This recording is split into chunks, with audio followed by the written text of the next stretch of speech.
to the celestial and my soul's idol, the most beautified. A ill phrase. A vile phrase. You sure Hamlet wrote these for Ophelia? Just listen. You may doubt all the manners of God, the nature of the stars, the truthfulness of honesty, but do not doubt my love for you.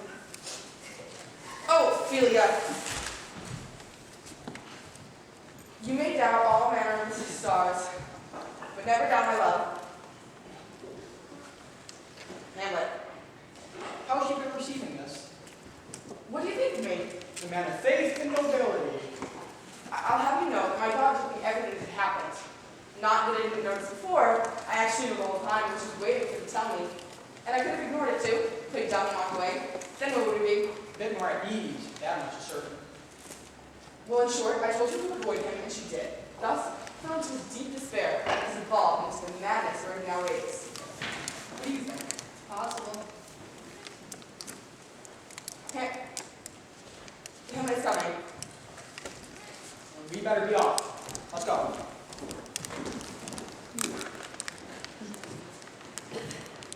What are you reading, my lord? Words. I mean, what are you reading about? Nothing more than satire. After all, it says here that old men have gray beards, wrinkled faces, poor eyes, weak knees, and a dull wit. I'm not saying these things are false, but they shouldn't be written down. If only crabs could go backwards. I'm afraid it's time for me to take my leave. You cannot, sir! Take something else from me. I would be willing to part with anything else. Except my life. Except my life. Except my... Farewell, my lord. These tedious old fools. God save you, sir. What? My excellent good friends, Rosencrantz, Guildenstern. How are you both? Not overhead. What brings you to Elsinore? None, except the world has become honest. Well, poor excuse for the melody that I am. My thanks aren't worth very much, but nonetheless, I thank you both for coming.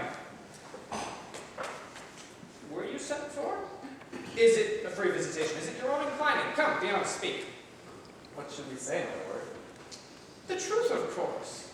Come now, gentlemen, your faces betray you. I know that the king and the queen sent for you. To what end, my lord? That is what you must tell me. But, in the way of friendship, be honest and confess. Were you sent for? Well, what do you think? If you love me, do not deceive me. All right, we're sent for. Now, I will tell you why. My disposition has changed drastically. And now, this earth seems barren and tasteless to me. Especially this bitter county. The air, look. Behold, that roof. Laden with gold and intricate designs. And yet I cannot see it through the pestilent air. What a peaceful work is man. How noble in reason, how infinite in faculty, informative and moving, how express and admirable, and apprehension, how like God. The beauty of the world, the paragon of animals, and yet, to me, what is this quintessence of dust? Man does not delight me. No woman, though I can see by your amusement that you think otherwise. I had no such thoughts, my lord. Then why did you laugh when I said man does not delight me? Well, if no man delights you, then you won't be pleased to see that we brought an entourage of actors with us to entertain you. They should be arriving any moment. What actors are these? Some of them are the great tragedians from the city you used to love so much. Well, no matter. Your hands, gentlemen. Welcome to Elsinore. But before you go, I should tell you, my aunt mother and uncle father are deceived. In what way, my lord? I am but mad northwest. When this suburb, I know a hawk, from a handsaw. My lord, I have news to tell you. My lord, I have news to tell you. The actors have arrived. Buzz, buzz. They're the best actors in the world, performing tragedy, comedy, history, pastoral, pastoral, comical, historical, pastoral, tragical, historical, scenic, mythical, or poem unlimited. For this troupe, there is no play that cannot be done. Well said, Jephthah, judge of Israel, he who sacrificed his daughter for his own hand. My lord, I am Polonius, not a fisherman, certainly not this Jephthah. Ah, masters, welcome to Denmark. We'll have a speech straight to give us a taste of equality. Come now, a passionate speech. What speech, my lord? There was one play that I saw long ago that garnered a mixed reception among the audience. One speech in it I chiefly loathed was Aeneas' tale to Dido, particularly thereabouts where it talks about Priam's slaughter. If it lives in your memory, begin at this line. The rugged Pyrrhus, like a vicious beast. No, that isn't it. The rugged Pyrrhus, sable-armed. The rugged Pyrrhus, sable-armed, crouching in darkness, now horribly covered with the blood of fathers, sons, mothers, daughters, baked and pasted with the dirts of the street as he readied himself to strike down King Priam and have his revenge. As Pyrrhus raised his sword, the air appeared to have a change of heart. It seemed to catch the blade, holding fast, and Pyrrhus did nothing. Did nothing. But after Pyrrhus had paused, vengeance takes a hold once more, and with less remorse than Pyrrhus' bleeding sword, he strikes down upon Priam. Too long. It shall be to the barbers with your beard if you speak again. Please continue. In that moment, however, no one had thought of the moment. That's good. One queen is good. No thought of her crossed anyone's minds as Pyrrhus missed her husband before her eyes. Look at him. He has made himself hurt. I beg you no more. All is well, my lord. You must let them do their good work, for they will carry our stories after our deaths. Very well, my lord. Good man. Follow him. We will have a play tomorrow. Come, sirs. Do you know the murder of Gonzar? Aye, my lord. Wonderful. I will have you perform it tomorrow night. Oh, and I was hoping I might be able to insert a few lines.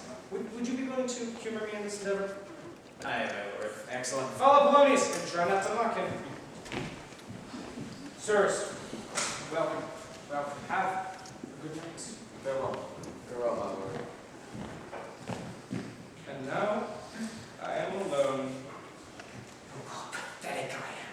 Even this actor, in a fiction, in a dream of passion, conjures more purpose and resolve than I do. And all for this Hecuba character. Who's Hecuba to him, or he to Hecuba, that makes him cry for her? Why, if he had the motivations I had, he would drown the stage in tears. And yet I, who suffered great injustice at the hands of my uncle, who mocks me for it, cannot stir myself to utter words at that bloody, remorseless, kindless, treacherous villain of vengeance! This is most brave, prompted to bitterness instead of revenge. I have heard that guilty creatures sitting at a play have been moved by clever scenes to reveal wrongdoings. I now know what I must do. I will have the actors perform a scene that mimics the supposed demise of my father, and I will watch Claudius for his reaction. After all, I can't just take the word of a ghost. He could be the devil in disguise, and I would have no way of knowing. Thus, the play will be the thing we're in. I'll catch the conscience of the king.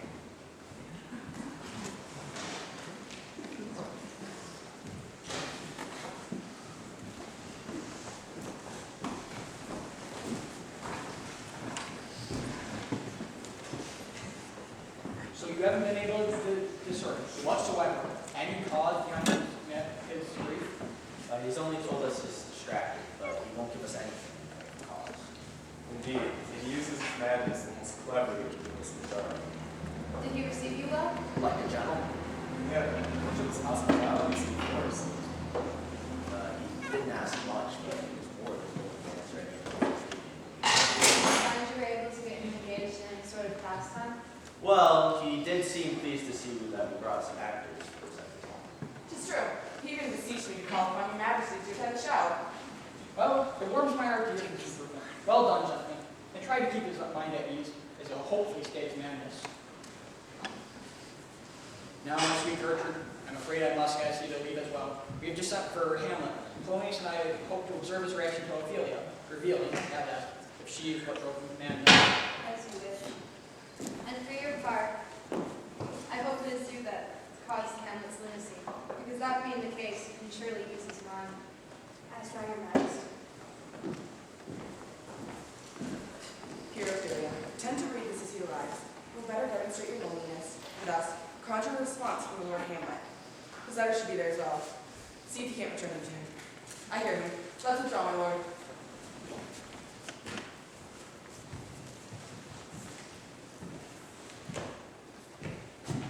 To be or not to be? That is the question. Whether 'tis nobler in the mind to suffer the slings and arrows of outrageous fortune, or take arms against deceived troubles and by opposing them. To die, to sleep no more, and by a sleep to save an end to the heart and give 1,000 natural shocks that flesh is heir to. 'Tis a consummation devoutly to be wished. To die, to sleep, perchance to dream. Aye, but there's the rub. For in that sleep of death, what dreams may come when we have shuffled off this mortal coil must give us pause.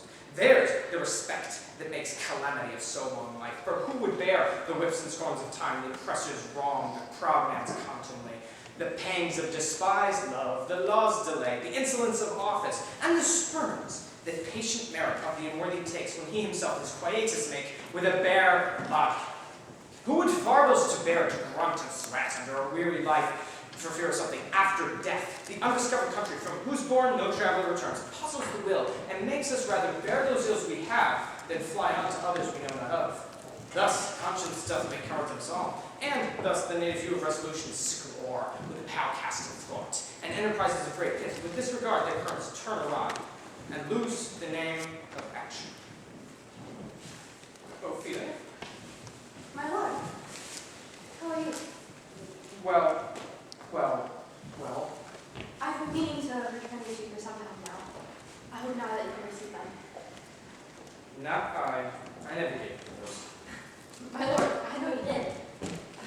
There were kind gifts at the time with kind words that made them of immense value to me. But now the time of difficulty for you, I think it's best that you take them back. Here, my lord.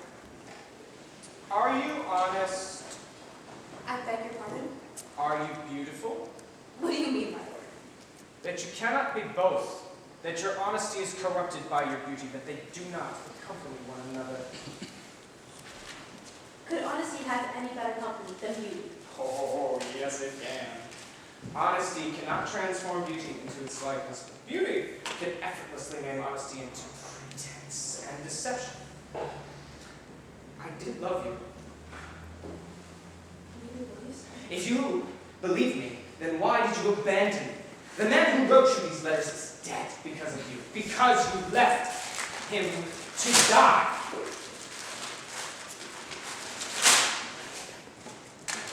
Well, being a new man, Ophelia, I should warn you of what I've become in your absence. My mind is now darkened by pride, ambition, vengeance, with more offenses at my beck than I care to list. What should such men as we do when caught between life and death? You should never marry, Ophelia. Never put your faith in any of us. We are errant knaves all. You must heed me. Where is your father? At home, my lord. Well, tell him to stay there and stop the infectious outbreak of his hubris. Farewell. Heaven help. I'm not the only one who hides my intentions behind a mask. Look at you. God gave you one face, and yet you wear several, being only truly loyal to one. Your pleasantries are a deception. The only man you love is your father. And if you must marry Ophelia, marry a fool, for wise men know well enough what monsters you make of them.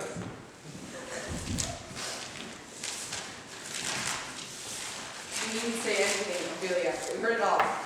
God save Polonius. Love? I haven't heard him this in weeks. His soul sits on something dark, something brooding, something that cannot be allowed to remain. You shall send him away to England. A change is here, shall set him straight. What say you? I see no flaw in your plan. With all due respect, my lord, I still think it's love that drives him to madness. Very well. Either way, greatness and madness cannot go unwatched.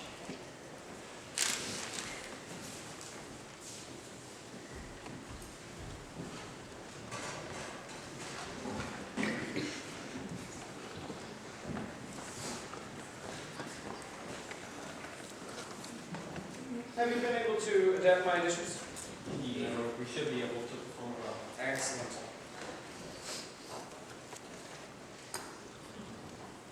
Oh, Horatio! My salutations, my lord. Horatio, you are truly the most honorable man I've ever known.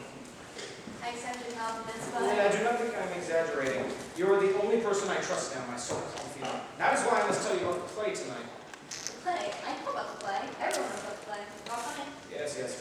There is one scene that I have altered to mimic the death of my father. I need you to watch Claudius and see his reaction. Of course, my lord. Oh, the others are coming. Quickly, find your seats.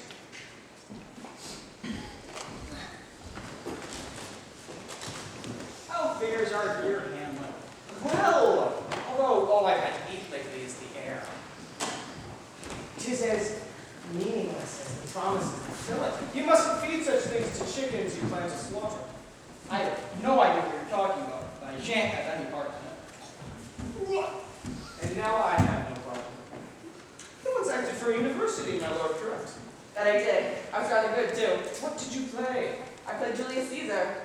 I was murdered in the Capitol. Brutus killed me. Well, he must have been a brute to kill such a capital actor. The player's ready. I'm ready. They'll begin the giveaway. Come, Hamlet, sit by me. I'm afraid not, dear mother. Yours is not more attractive. My lord, you are married then. God, what can one do but be married? I mean, look at my mother. And my father died not 2 hours ago. Oh, my lord, the old king died almost 2 months ago. 2 months! And he hasn't been forgotten yet? Surely no one will remember him after these 2 months have passed. I suppose the only way to truly be remembered is to do something big, like build a church. Otherwise you'll just be forgotten about like an old toy. You know I would never do anything to hurt you, but I fear that I must soon leave you. What do you mean, my dear husband? I have fallen greatly ill as of late, and if my symptoms persist, I do not expect that I shall recover. I cannot accept this. I shall not. My love, in time we all pass away. In time you shall too. You must not live your life in mourning for me. You must move forward. Perhaps, but I shall remain your wife for the rest of my days, even if that means I become a widow someday. I must rest. Leave me. My head grows weary from the tedious nature of survival. Rest now. After today, nothing will ever come between us again. How would you like you to play, mother? The queen is a little overdramatic for my taste. But surely she means what she says. Isn't this play a bit offensive? I mean, given the circumstances of your father and all? No. My father died from snake bite. You shall see here the circumstances of death are much different. What is the name of this play? The mousetrap? It depicts a murder committed in Vienna in which the Duke Gonzaga is poisoned.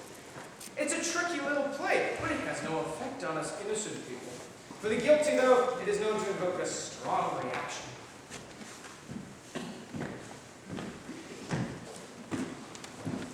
My lord, you sure know a lot about this play. Oh, well, I've done my research. For instance, I know that he is Lucius, brother to the king, and he has long been jealous of his brother's fortune and fame and power. And now he seizes an opportunity to take them for his own.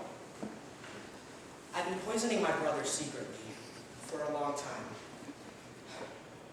I've been doing it so that it seems like an illness. And tonight I give him the final dose of toxin. And end his life. Lucius now proceeds to inherit all of the king's money, wealth, power, influence, and he even seduces and wins over the queen. The king rises. What's wrong? Give me some lights.